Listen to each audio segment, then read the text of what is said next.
ప్రభునందు ప్రేమగా దేవుని బిడ్డలారా మీ అందరికీ ప్రభువైన యేసుక్రీస్తు పరిశుద్ధ నామములో వందనాలు. దేవునికి శాంతి చేత ఈ ఉదయకాలంలో దేవుని మాట కూడా మేము ముందుకి రావడానికి దేవుడు సహాయం చేసిన వేళకు ఆయనకి కృతజ్ఞతలు. వింటూ చూస్తున్న మీకు ప్రభువైన యేసుక్రీస్తు నామములో వందనాలు తెలియజేస్తున్నాను.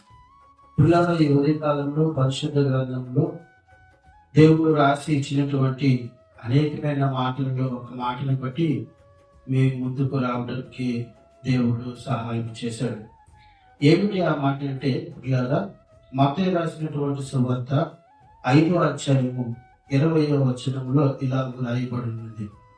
శాస్త్రుల నీతి కంటేను పరిసయ్యుల నీతి కంటేను నీ నీతి అధికము కాని ఎడల మీరు పరలోక రాజ్యంలో ప్రవేశింపరని మీతో చెప్పుచున్నాను. ప్రభునందు పిల్లరా, ఈ ఉదయకాలం సమయంలో ప్రభు మనతో మాట్లాడుతున్నటువంటి మాట ఏమనగా, ఆనాడు శాస్త్రులు పరిసయ్యులు ఉన్నారు. వారిని ఆధారంగా చేసుకొని ప్రభు తన ఎందుకు వచ్చినటువంటి తన పిల్లలతో మాట్లాడుతున్నాడు.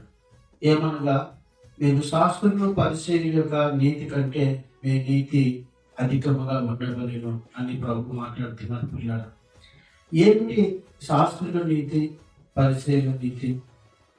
వారి నీతి కంటే మీ నీతి అధికముగా ఉండాలని ప్రభు చెప్తున్నటువంటి మాటల్లో పరమార్థం ఏమిటి అని మనం ఆలోచించినట్లయితే, దేవుని బిడ్డలారా, శాస్త్రులు పరిసయ్యులు మోసే ధర్మశాస్త్రం ప్రకారం మోసే పీఠం మీద కూర్చొని వారు మోసే ద్వారా అందుకున్నటువంటి ధర్మశాస్త్రాన్ని తన ప్రజలకు తెలియపరుస్తారు.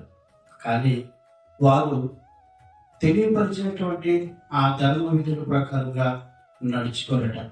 కనుక యేసుక్రీస్తు ప్రభు దగ్గరికి వచ్చినటువంటి వారితో ప్రభు చెబుతున్న మాట ఏమిటంటే, శాస్త్రులు పరిసయ్యులు మోసే పీఠం మీద కూర్చొని మోసే ద్వారా తీసుకున్నటువంటి ధర్మశాస్త్రంలో మాటలు మీకు చెబుతారు, కానీ వారు చేయరు.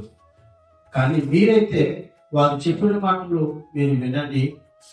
ఆ ధర్మ విధుల ప్రకారంగా మీరు క్రియారూపముగా జీవించండి.